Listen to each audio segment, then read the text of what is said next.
अस्सलाम वालेकुम जाकिर साहब, आपने पलट के जवाब नहीं दिया।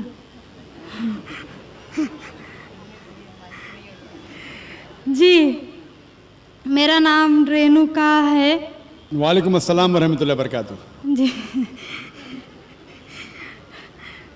सर, मेरा नाम रेणुका है और मैं एक महाराष्ट्रियन परिवार से हूँ। सर, मेरा सवाल ये है, मैंने सबके सामने इस्लाम कबूल नहीं किया है और मैंने पिछले 2 साल पहले से ही नमाज़ पढ़ना और रोज़े रखना चालू किया, खुद ही अपने मन से ही। तो मैं ये चाहती हूँ कि आप सबके सामने मुझे इस्लाम कबूल करवाएं, ये मेरी आपसे गुजारिश है। और मेरा ये सवाल है कि मैं एक महाराष्ट्रियन परिवार से होने की वजह से जो सभी नॉन मुस्लिम के दिल में होगा जिन्होंने इस्लाम कबूल किया, वो ये है कि मेरे घर पे जो बुत परस्ती हो रही है उसे कैसे रोकूं और उससे कैसे बचूं, और मेरे साथ मेरे माँ बाप को कैसे समझाऊं कि खुदा एक है। बहन माशाअल्लाह 2 साल से इस्लाम का मुताला कर रही है जी, और उसे यकीन हो चुका है कि इस्लाम सही मज़हब है और वो इस्लाम कबूल करना चाहती है। बहन, मैं आपसे पूछना चाहता हूँ कि कोई शख्स आप पर ज़बरदस्ती कर रहा है इस्लाम कबूल करने के लिए? नहीं। कोई आप पे दबाव है? नहीं। माली दबाव या प्रेशर? नहीं। आप अपने मन से कबूल करना चाहते हैं? जी। आप मानते हैं कि खुदा एक है? जी। आप मानते हैं कि खुदा के अलावा किसी और की इबादत नहीं करना चाहिए? जी। आप मानते हैं कि मोहम्मद सल्लल्लाहु अलैहि वसल्लम इस खुदा के आखिरी पैगंबर है? जी। बेशक। और आप चाहते हैं कि सारे लोग के सामने आप कबूल करें? इंशाअल्लाह मैं अरबी में कहूँगा और आप उसको दोहराइए। जी।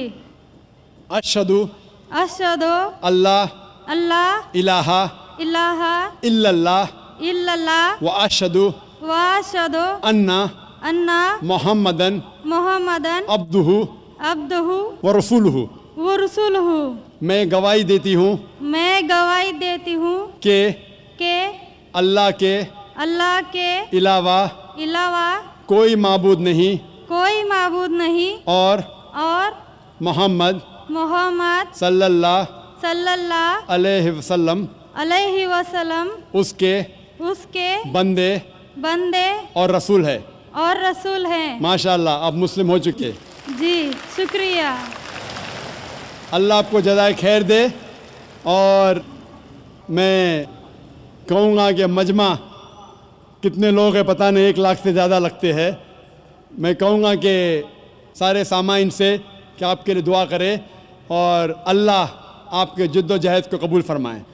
आपका सवाल था कि आप किस तरीके से आपके घर वालों को, आपके वालिदैन, आपके वालिद वालदा को किस तरीके से इस्लाम की दावत दे और किस तरीके से ये साबित करे कि खुदा एक है।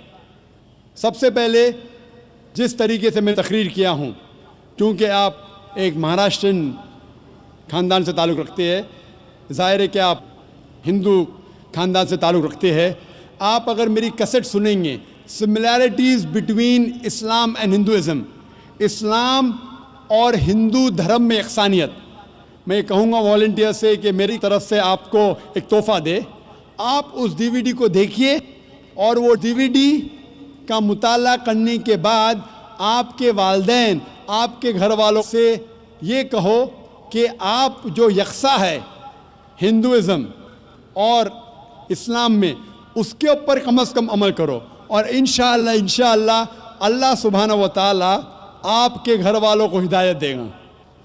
मेरी यह आपसे इल्तिजा है कि आप जब इस्लाम कबूल करती है, उसके बाद आपके घर वालों को एहसास दिलाओ कि आप और बेहतर इंसान बन चुकी है। अगर आप जो कुछ आपके वालिदैन कहते हैं, आप उनकी सारी बातों पे अमल करो। सिर्फ वो बात جو اللہ اور اللہ کے رسول کے خلاف ہے، جو قرآن اور صحیح حدیث کے خلاف ہے. اس کے علاوہ جو بھی باتیں، جو بھی حکم آپ کے والدین آپ سے کرتے ہیں، آپ اس کا پالن کرو. ان کو یہ احساس ہونا چاہیے کہ میری بیٹی جب اسلام قبول کی، اب وہ مجھ سے اور محبت کرتی ہے، وہ میرا اور کہنا مانتی ہے، اس کی مجھ سے اور چاہت بڑھ گئی ہے. کیونکہ اسلام میں ہے کہ ماں کے پیر کے نیچے جنت ہے. اسی لیے آپ کو یہ احساس دلانا پڑے گا کہ آپ ان کی اور اچھی بیٹی ہے. صرف وہ چیز، جو چند چیزیں جو وہ کہتے ہیں قرآن اور صحیح حدیث کے خلاف ہے، وہ چھوڑ کے آپ ان کی ساری باتوں پہ عمل کرو، چاہے آپ کو مشکل ہو. مثال کے طور پہ آپ کو پسند ہے پیلا پہننا، وہ کہتے ہیں نیلا پہنو، تو آپ نیلا پہنو، کیونکہ نیلا پہننا اسلام میں حرام نہیں ہے. تو اس طریقے سے جو بھی باتیں آپ کے والدین آپ سے کرتے ہیں، آپ ان سے اور محبت کرو، آپ ان سے اور پیار کرو. اس طریقے سے انہیں احساس ہونا چاہیے کہ یہ نیا دھرم، یہ نیا مذہب جس میں آپ داخل ہوئے، وہ کہتا ہے کہ اپنے والدین کا خیال رکھو. جس طریقے سے قرآن مجید میں فرمایا سورہ اسراء میں چیپٹر نمبر 17 میں آیت نمبر 23 اور 24 میں کہ اللہ سبحانہ و تعالیٰ کی عبادت کے بعد آپ کو اپنی والدین سے محبت کرنا چاہیے. اور اگر دونوں میں سے ایک یا دونوں والدین اگر ضعیف ہو جاتے ہیں، آپ ان کے خلاف اف تک مت کہو، لیکن ان کے ساتھ اچھا برتاؤ کرو اور ان سے پیار اور محبت کرو، اور اللہ سبحانہ تعالیٰ سے دعا کرو کہ میرے والدین کو برکت دے، اور جس طریقے سے ان نے بچپن میں میرا خیال رکھا، اے خدا آپ ان کا خیال رکھو. تو اسلام میں والدین کی عزت کرنا ضروری ہے. آپ اگر اچھا برتاؤ کریں گے، انشاءاللہ ہم دعا کریں گے کہ اللہ سبحانہ و تعالیٰ آپ کے والدین اور آپ کے گھر والوں کو بھی ہدایت دے. آمین.